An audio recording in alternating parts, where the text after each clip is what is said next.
Hi, I'm Dylan Richards. In New York, we have the United Nations and the best food from all over the world. Follow me as I search for the healthiest food in the 5 boroughs on Dylan's Lunchbox.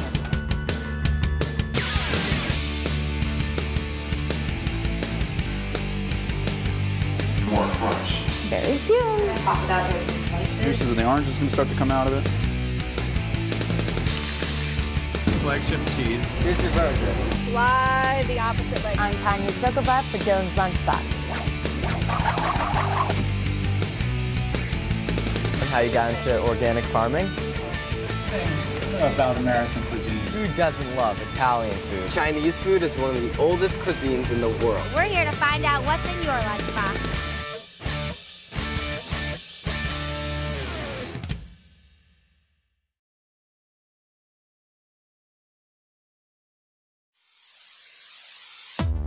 This week, we'll be trying different regional favorites, and this episode is all about Chinese food.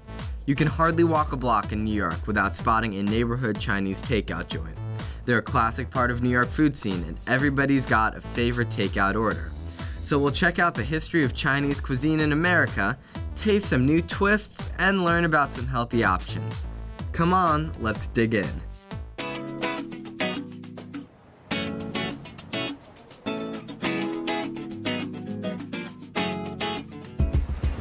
I'm at Red Farm with Chef Joe in the West Village. So what are we going to be cooking today? We are cooking the sauteed lamb with white asparagus and Chinese broccoli.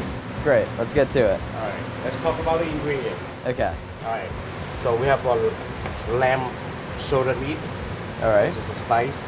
And also we have, let's talk about the vegetable. We have chili pepper, the Chinese broccoli, fresh corn, and white asparagus. Are your vegetables local? Yes, and by the way, I shop every morning. Great.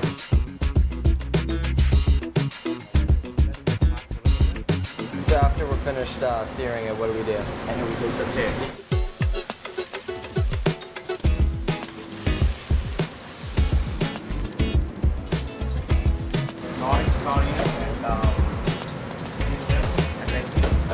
So what type of Chinese cuisine is this? It's like farm to the table, that we use the fresh ingredient, and also we change from the traditional way to the more modern way. All right. Like we're looking for more healthy Yeah. and green.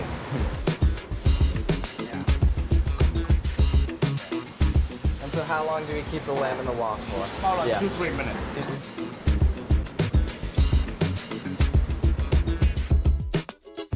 Wow. Food looks amazing.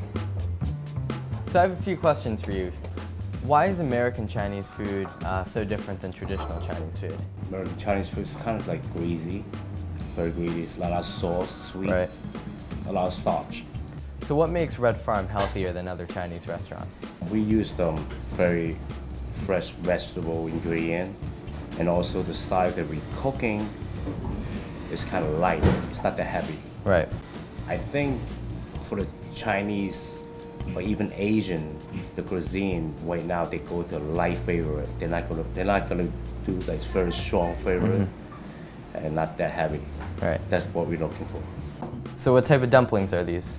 This is a black truffle chicken soup dumpling, and this is the one of the represent Red Farm signature dumpling. So I'm gonna try out the lamb that we made. So what's the best way to eat it? Just spoon? Spoon. Get a little of everything in there? You know how to make lamb. That's good. The soy sauce? Wow. So what is this? This is the two kind of crab, the rock crab and the Dungeness crab.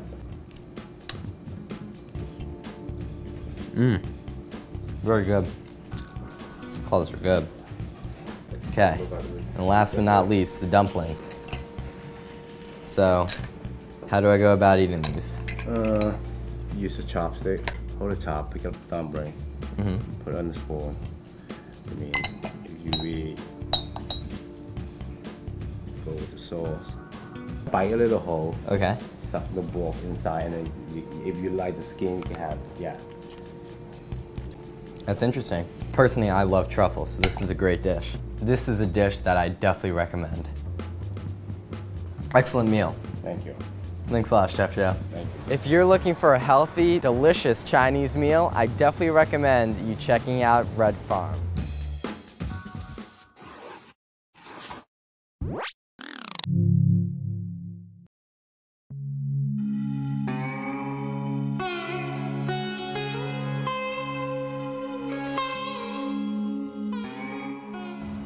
I'm back in the green fields of Central Park with celebrity yoga instructor Gwen Lawrence. So what's in store? Today we're gonna do a toe spreader, all right? So you have your left leg in front. Yep. You're gonna take your right hand and you're gonna thread one finger between each toe. Okay, so what you're trying to do is get the base of your finger all the way up to the base of the toes. Some people can only get fingertips initially. Do the best you can. I like to do this with my pro athletes because they get a lot of foot cramping, they get a lot of plantar fasciitis, which is very painful at the bottom of the foot, and this helps eliminate all of that. How you feel about it right now? Not too Nothing, painful yet. not too bad? Okay, you're gonna feel good once you release it, but you're gonna hold it for 1, 2, 3 minutes at a time. So even if you're watching TV, you could sit down, Simple. hold this, very simple. Good. I think my right's better, my right foot. Better? Very simple. Just want to make sure your foot's clean. But the magic of the pose is once you release it, you do feel like this airiness and openness between the toe, Definitely. right? So if you're in your cleats, Tension's gone. definitely. When you're on your field, in your cleats, if you get any foot cramping, just remember that, but don't forget your other foot. Today we're gonna work on your spine and your spinal twist. So nice, easy, cross leg like you are. So your left foot's gonna be right up against your right hip, and your right leg's gonna come up and across. Okay, so your right arm's gonna go behind your back, left arm's gonna go up to the sky. So what you're doing now is you're elongating the spine. When you're working on a spinal twist, you wanna be as elongated as you possibly can first. Then cut the arm in, try to keep this foot flat, and you're gonna use that arm to torque yourself around into a nice twist. So we're increasing the rotation of your spine, getting nice and long, and whenever you open your spine and your chest, you're increasing the ability to take in more oxygen. You're so good at this one. Can you bring this My arm back underneath is so here? open right now. Can you bring it underneath? Like this? Yes. Can you bring this one across? Oh, yes. So that's next level stuff right there. And my knee and your kidney, how does that feel? Excellent. Never felt better. And you always want to come out of it nice and slow. Don't forget about the other side. There's really no one that can't do this one unless you have severe back problems maybe, Right. but really good one to help just release some stress, better your posture, increase that lung capacity. Nice. Can you bind on this side too? Keep going, keep going, keep going. Right there. Right there. There they are. And your back just cracked. Nice. Are you breathing? Deep breath in. This left side's a little tighter. Exhale, twist, and then let it go nice and slow. Good job.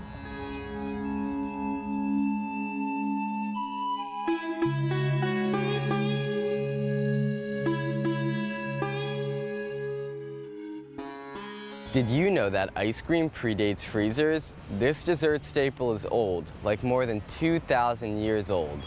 In 400 BC, ancient Persians used to serve ice flavored with fruits, saffron, and other spices to royalty as a special summer treat. And in China, they used to mix frozen milk with rice. In fact, even today, if you take a trip around the world, you'll find a variety of different regional twists on ice cream, including Italy's rich gelato, ice cream with vermicelli noodles, popular in the Middle East, and in Japan, ice cream filled with rice balls called mochi. Ice cream is truly a universal dessert.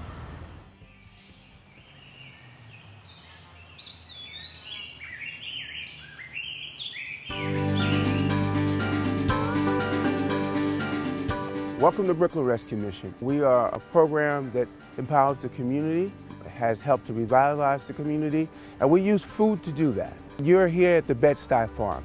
The Stuy Farm was created to be able to give people fresh food.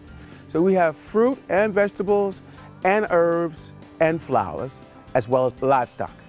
This is what we usually do in the morning. We come out, we feed and water the chickens, and we let them out for them to be able to do the run, and they'll go and they'll pick for bugs and insects. They love to do that. And they also hit me up for food at least 3 times a day. We have 14 chickens. On a good day, they lay 14 eggs, and on an average day, they can lay 12 eggs. Do you know in New York City, you can have hens, but you're not allowed to have roosters. It's against the law. Because they wake people up at 4:30 going, "Urr, urr, urr." Let me show you into the greenhouse. This is our greenhouse. We're ROTC Center, a regional training center, and we're affiliated with Growing Power in Milwaukee with Mr. Will Allen. We're his training center for New York City, which is an honor for us. And this is one of the things that we do.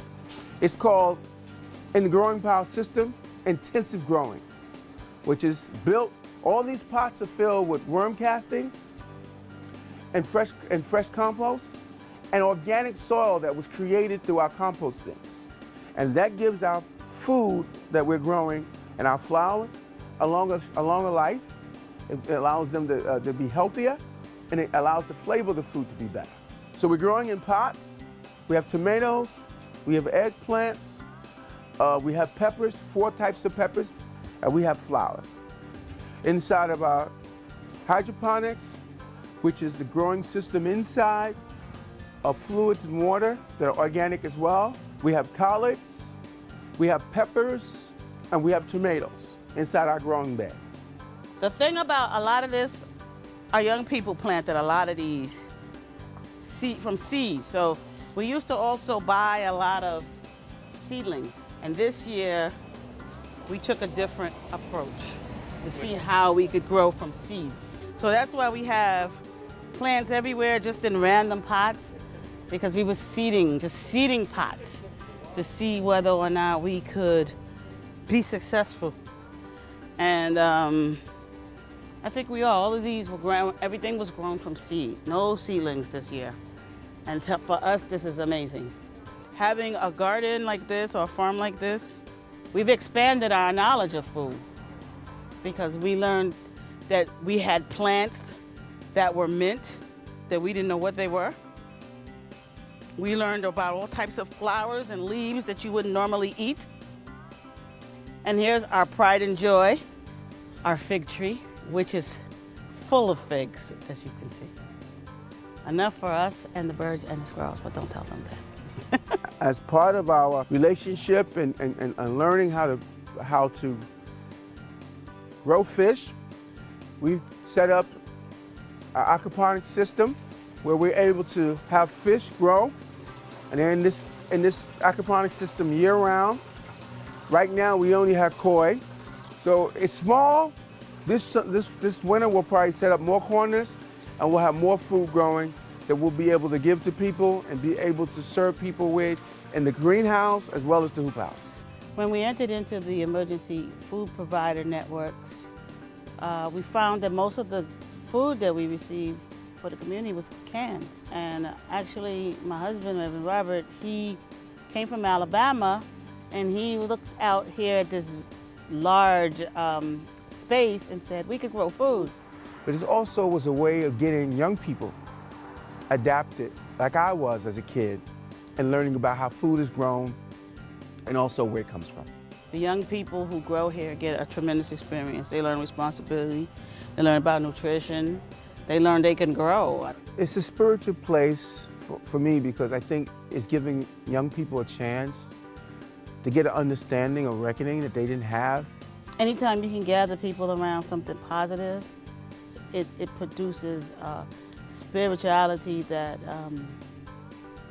is otherwise missed. So we do believe that the hungry folks need to be fed.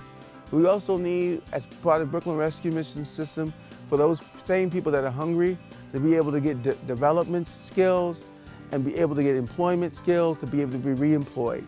Retooling America, retooling city people who are not employed right now, who are in the food pantry lines that are 20 and 30 and 40 years old, who are going to get food bags because they're unemployed. Well, we have students from high school and community residents, kids that are in the neighborhood that come help us farm. Yeah, here is where I've gained the most experience. I came here and I learned so much aside from like just farming and learning how to grow fruits and veggies. It was actually here that I found out what I wanted to do and what I wanted to be.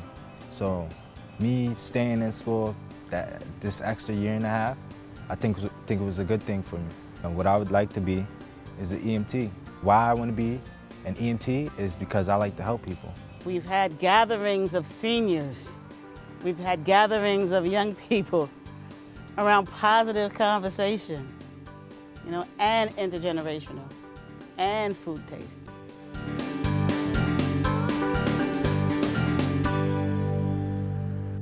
Because there is a high rate of lactose intolerance in Chinese people, most Chinese cuisine contains little to no dairy products. Instead, they rely on substitutes for these products, such as soy milk and tofu. Soy milk contains approximately the same amount of protein as cow milk, but it has much less digestible calcium. Many soy milk manufacturers add calcium carbonate to ensure the same health benefits are available to soy milk drinkers. Got soy?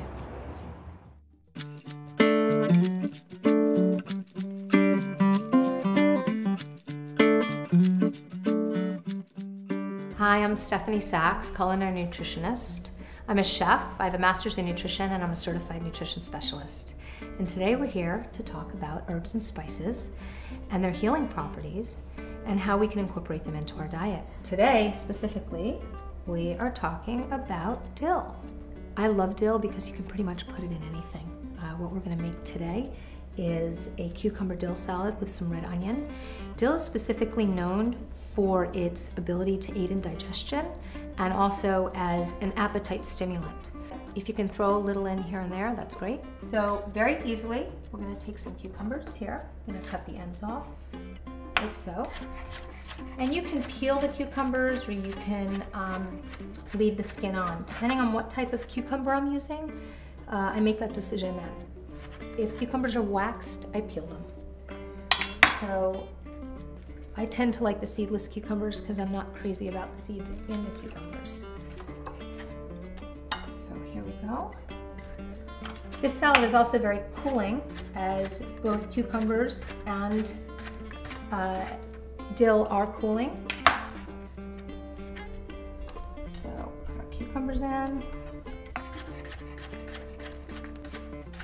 Okay, and this is a great salad because it's the type of thing that you can make one day and let it sit overnight, and it tastes even better the next day. It's almost like a coleslaw.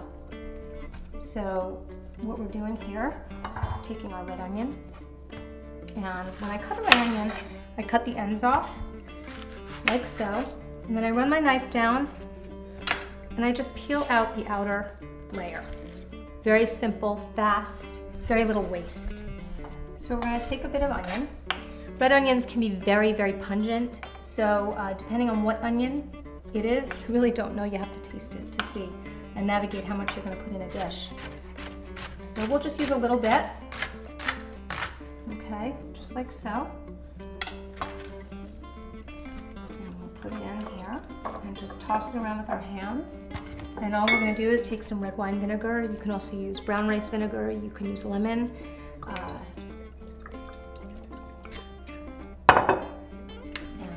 Olive oil, and salt, a little pepper, okay, and then we're going to finish it with dill. And again, I'm shaving. I like to shave my herbs specifically rather than picking them. I find that it goes faster, and then we can do a little rough chop here. Toss our dill in to this very green salad. And here we have our finished product of our cucumber dill salad. Very cooling with the cucumbers, medicinal with the dill, also cooling with the dill. So let's take a taste. Lots of vinegar, a little salt to lift that vinegar flavor. Just the way I like it. Perfect.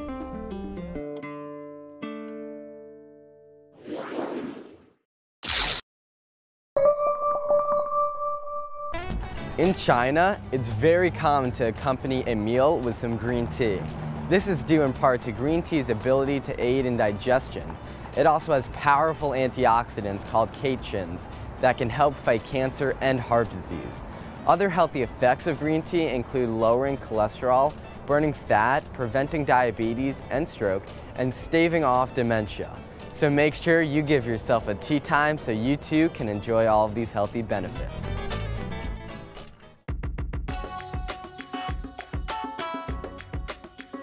So today I've come to Wong, another unique Chinese restaurant here in Greenwich Village, where Chef Simpson Wong cooks up unique dishes inspired by traditional Chinese recipes while using fresh, locally sourced ingredients. So let's go inside to get a taste and dig into some healthy Chinese food. So your restaurant is about 85% local. How do you try to stay local, and is it important? It's very important, and it's also not that difficult because, you know, all we do is just go to the market and see what is in the market, and then we bring it back here and just do our best to cook the food. So what inspired you to open up your own restaurant? For health reason, because that's how I've been eating for a long time now. I had a heart attack back in 2005, wow. And then I started eating healthier. You know, it's like the best thing you can give yourself. Right. So what are we cooking today? We're cooking a dish called chaka lawong. Chaka means grilled fish. Lawong is the street, one of the street in Hanoi. It's light and healthy and delicious. So let's go back into the kitchen and cook some food. Sure. We have some hake-fish. This is a hake fillet without no skin. It's from the North Atlantic, and it has a lot of omega-3 fatty acids. So all we need is just like a few ounces. And then there's some turmeric here. Turmeric is in the ginger family. It has benefits. It warms the body up, especially in the wintertime. Okay. Just toss it a little bit. Just marinate it. And a touch of salt and a touch of pepper. Now you can put it in a pan piece by piece. Okay. So it's the extra ginger to infuse the oil. You want it to be caramelized a little bit before you turn the fish, so that when you turn the fish, it has a nice golden crust to it. Right. And you use this thyme here now. It's up to you how spicy you want it to be, just a little bit. Pencil. I like it spicy. Some scallions. And the last thing is dill. What makes it different from other fish, the Asian fish, is because it's the dill. Okay, I think it's almost done now. Okay. Yeah, you can just go. What do you think? That you like it, good. yeah? So let's go to the table and try it out. Sure. Whoa, what are all these herbs for? Yeah, for the fish, what you do is that you put the fish on top of the vermicelli and some salad in there. And the next thing you do is actually pick some of this up and put it on top of the fish. And so you want to keep the leaves whole, right? You want to tear it a little bit so that it release, you know, when you tear the membranes, it will release the essential oil of the cilantro. Wow, you're right. When you break it open, you can really get the true scent. Yeah. Okay. It smells amazing, right? Yeah. How do you like it? Amazing. The fish is cooked perfectly. But what I really liked about it was the chili flakes that we added on. It has a nice kick to it. Oh, great. I'm glad you like it. Hey, Dill, I brought you something. Here, this is the duck bun. We call it duck bun here. It's actually braised duck leg with young ginger and black bean sauce. Oh my God. Now that's how you make duck buns. Next I have for you is one of my favorite. It's lobster egg fuyang. So what is in this? It's there's a leeks underneath the egg, and then the 2 farm eggs and lobster, and then salted egg yolks. You know how to make a good dish. Oh, that's thank you. amazing. Here I brought you some chicken. It's bobo chicken, free-range chicken, cooked with turmeric. So where's the chicken from? The chicken is local. It's from Red Hook, and it's free-range. It's from a farm called Bobo. That's flavorful chicken.